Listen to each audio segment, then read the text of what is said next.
Hey, everybody, we're going to do the April 22nd daily Bible reading. It's also day 112 from the Chronological Study Bible. It's the New Living Translation put out by Tyndale. So, all 12 tribes acknowledge David as their king. Nearly 20 years have passed since Samuel anointed young David. God has taught David much about human nature, leadership, and himself during that time. The Philistines immediately test the new king by deploying their army at the Valley of Rephaim, engaging the Israelites twice. David responds as he has always responded. He seeks the counsel of God and obeys his word.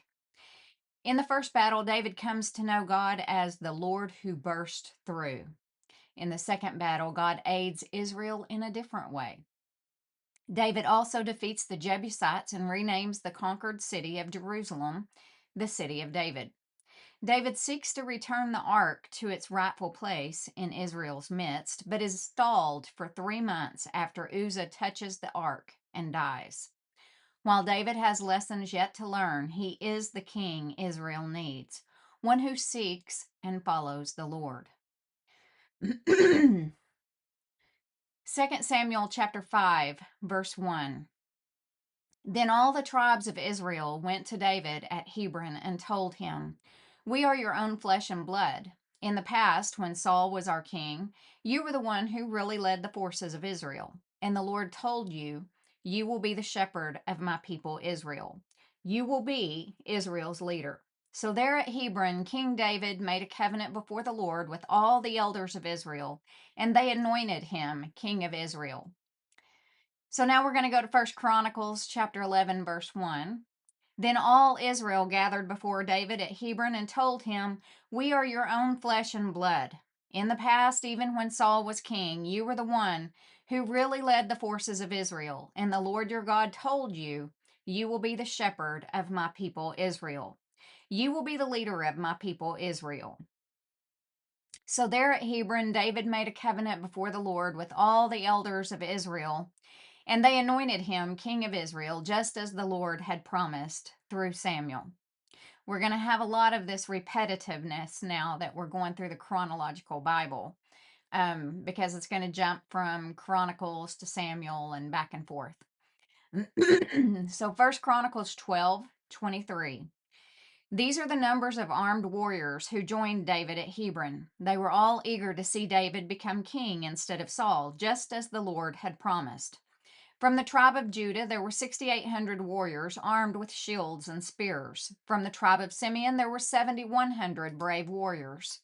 From the tribe of Levi, there were 4,600 warriors. This included Jehoiada, leader of the family of Aaron, who had 3,700 under his command. This also included Zadok, a brave young warrior with 22 members of his family who were all officers. From the tribe of Benjamin, Saul's relatives, there were 3,000 warriors. Most of the men from Benjamin had remained loyal to Saul until this time. From the tribe of Ephraim, there were 20,800 brave warriors, each highly respected in his own clan. From the half tribe of Manasseh, west of the Jordan, 18,000 men were designated by name to help David become king. From the tribe of Issachar, there were 200 leaders of the tribe with their relatives. All these men understood the signs of the times and knew the best course for Israel to take. From the tribe of Zebulun, there were 50,000 skilled warriors. They were fully armed and prepared for battle and completely loyal to David. From the tribe of Naphtali, there were 1,000 officers and 37,000 armed with shields and spears. From the tribe of Dan, there were 28,600 warriors, all prepared for battle. From the tribe of Asher, there were 40,000 trained warriors, all prepared for battle. From the east side of the Jordan River, where the tribes of Reuben and Gad and the half tribe of Manasseh lived, there were 120,000 troops armed with every kind of weapon. All these men came in battle array to Hebron with the single purpose of making David the king over all Israel. In fact, everyone in Israel agreed that David should be their king. They feasted and drank with David for 3 days, for preparations had been made by their relatives for their arrival. And people from as far away as Issachar, Zebulun, and Naphtali brought food on donkeys, camels, mules, and oxen. Vast supplies of flour, fig cakes, clusters of raisins, wine, olive oil, cattle, sheep, and goats were brought to the celebration. There was great joy throughout the land of Israel. Now we're going to go to 2 Samuel chapter 5, verse 17. When the Philistines heard that David had been anointed king of Israel, they mobilized all their forces to capture him. But David was told they were coming, so he went into the stronghold. The Philistines arrived and spread out across the valley of Rephaim. So David asked the Lord, "Should I go out to fight the Philistines? Will you hand them over to me?" And the Lord replied to David, "Yes, go ahead. I will certainly hand them over to you." So David went to Baal Perazim and defeated the Philistines there. "The Lord did it," David exclaimed. "He burst through my enemies like a raging flood." So he named that place Baal Perazim, which means the Lord who burst through. The Philistines had abandoned their idols there, so David and his men confiscated them. But after a while, the Philistines returned and again spread out across the valley of Rephaim. And again, David asked the Lord what to do. "Do not attack them straight on," the Lord replied. "Instead, circle around behind and attack them near the poplar trees. When you hear a sound like marching feet in the tops of the poplar trees, be on the alert. That will be the signal that the Lord is moving ahead of you to strike down the Philistine army." So David did what the Lord commanded, and he struck down the Philistines all the way from Gibeon to Gezer. We're going to go back to 1 Chronicles chapter 14, verse 8 now. When the Philistines heard that David had been anointed king over all Israel, they mobilized all their forces to capture him. But David was told they were coming, so he marched out to meet them. The Philistines arrived and made a raid in the valley of Rephaim. So David asked God, "Should I go out to fight the Philistines? Will you hand them over to me?"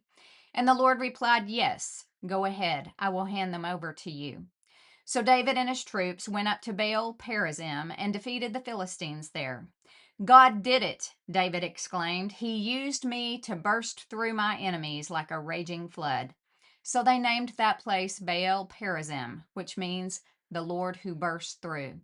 The Philistines had abandoned their gods there, so David gave orders to burn them. Now, this is a different take on what David and the troops did with the gods that the Philistines had left behind. In the other passage, it said that they confiscated them. And in this one, it says that they burned them. This is typical of when there's two places, two passages that talk about the same story, the same historical event. You even get that sometimes in the Gospels when in Matthew, Mark, Luke, and John, they're all four taking place kind of along the same timeline or in the same period of time, but they jump around in their writing. And so we're seeing it here as we put these back to back, and we'll see it again when we get to the New Testament. It's going to be interesting to me to see the prophets and the prophecies. I can't wait to get to some of that.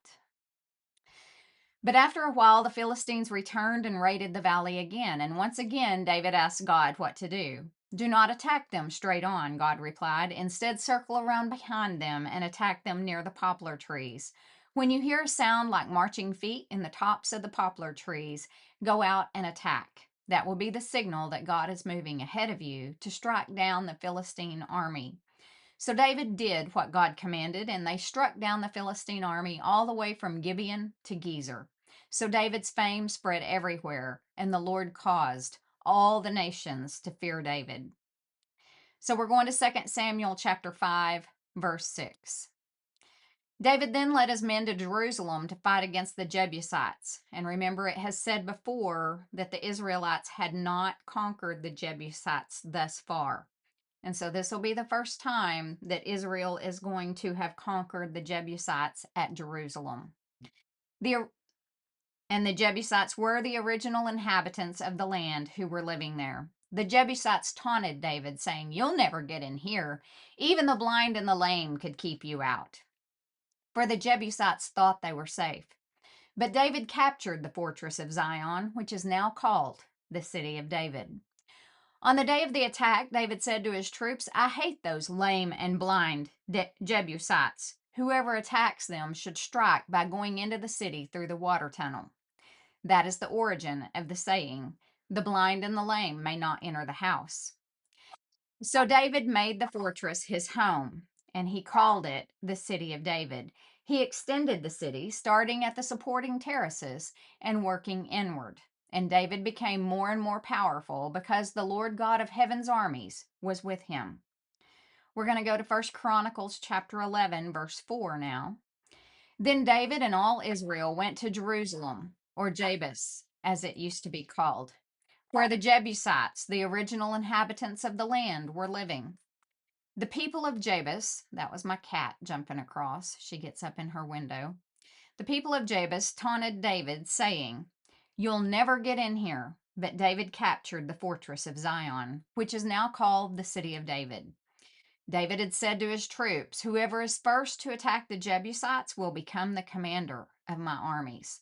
And Joab, the son of David's sister Zeruiah, was first to attack, so he became the commander of David's armies. David made the fortress his home, and that is why it is called the City of David. He extended the city from the supporting terraces to the surrounding area, while Joab rebuilt the rest of Jerusalem. And David became more and more powerful because the Lord of heaven's armies was with him.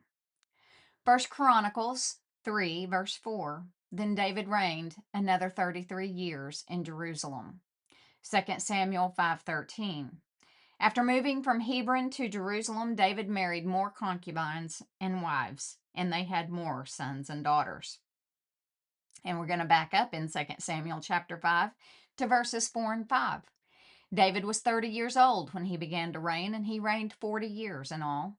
He had reigned over Judah from Hebron for 7 years and 6 months, and from Jerusalem he reigned over all Israel and Judah for 33 years. 2 Samuel 5:11 through 12. Then King Hiram of Tyre sent messengers to David, along with cedar timbers and carpenters and stonemasons, and they built David a palace. And David realized that the Lord had confirmed him as king over Israel and had blessed his kingdom for the sake of his people, Israel. 1 Chronicles 14:1 and 2. Then King Hiram of Tyre sent messengers to David, along with cedar timber and stonemasons and carpenters, to build him a palace. And David realized that the Lord had confirmed him as king over Israel and had greatly blessed his kingdom for the sake of his people, Israel. So David makes plans to move the ark. 1 Chronicles 13:1 through 5. David consulted with all his officials, including the generals and captains of his army.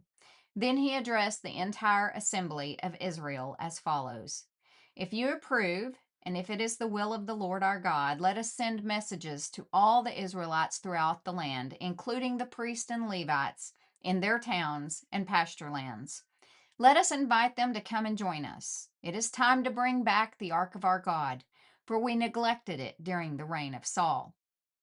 The whole assembly agreed to this, for the people could see that it was the right thing to do. So David summoned all of Israel from the Shihor brook of Egypt in the south all the way to the town of Labo-Hamath in the north to join in bringing the ark of God from Kiriath Jearim. Then David again gathered all the elite troops in Israel, 30,000 in all. He led them to Baalah of Judah to bring back the ark of God, which bears the name of the Lord of heaven's armies, who is enthroned between the cherubim. They placed the ark of God on a new cart. It was not supposed to be placed on a cart, was it? That's not how God told them to carry it. They placed the ark of God on a new cart and brought it from Abinadab's house, which was on a hill. Uzzah and Ahio, Abinadab's sons, were guiding the cart that carried the ark of God. Ahio walked in front of the ark. David and all the people of Israel were celebrating before the Lord, singing songs and playing all kinds of musical instruments: lyres, harps, tambourines, castanets, and cymbals. Their heart, I think, was in the right place. They were celebrating the fact that they were bringing the ark of the Lord back to where they felt like it should be. But they weren't doing it the way that God told them to do it. Verse 6. But when they arrived at the threshing floor of Nacon, the oxen stumbled, and Uzzah reached out his hand and steadied the ark of God. Then the Lord's anger was aroused against Uzzah, and God struck him dead because of this. So Uzzah died right there beside the ark of God. David was angry because the Lord's anger had burst out against Uzzah. He named that place Perez Uzzah, which means to burst out against Uzzah, as it is still called today. David was now afraid of the Lord, and he asked, "How can I ever bring the ark of the Lord back into my care?" So David decided not to move the ark of the Lord into the city of David. Instead, he took it to the house of Obed-Edom of Gath. The ark of the Lord remained there in Obed-Edom's house for 3 months, and the Lord blessed Obed-Edom and his entire household. 1 Chronicles 13, 6 through 14. Then David and all Israel went to Baalah of Judah, also called Kiriath-Jearim, to bring back the ark of the God, which bears the name of the Lord, who is enthroned between the cherubim. They placed the ark of God on a new cart and brought it from Abinadab's house. Uzzah and Ahio were guiding the cart. David and all Israel were celebrating before God with all their might, singing songs and playing all kinds of musical instruments: lyres, harps, tambourines, cymbals, and trumpets. But when they arrived at the threshing floor of Nacon, the oxen stumbled, and Uzzah reached out his hand to steady the ark. Then the Lord's anger was aroused against Uzzah, and he struck him dead because he had laid his hand on the ark. So Uzzah died there in the presence of God. David was angry because the Lord's anger had burst out against Uzzah. He named that place Perez Uzzah, which means to burst out against Uzzah, as it is still called today. David was now afraid of God, and he asked, "How can I ever bring the ark of God back into my care?" So David did not move the ark into the city of David. Instead, he took it to the house of Obed-Edom of Gath. The ark of God remained there in Obed-Edom's house for 3 months, and the Lord blessed the household of Obed-Edom and everything he owned. And that concludes the April 22nd daily Bible reading. Thanks for joining in.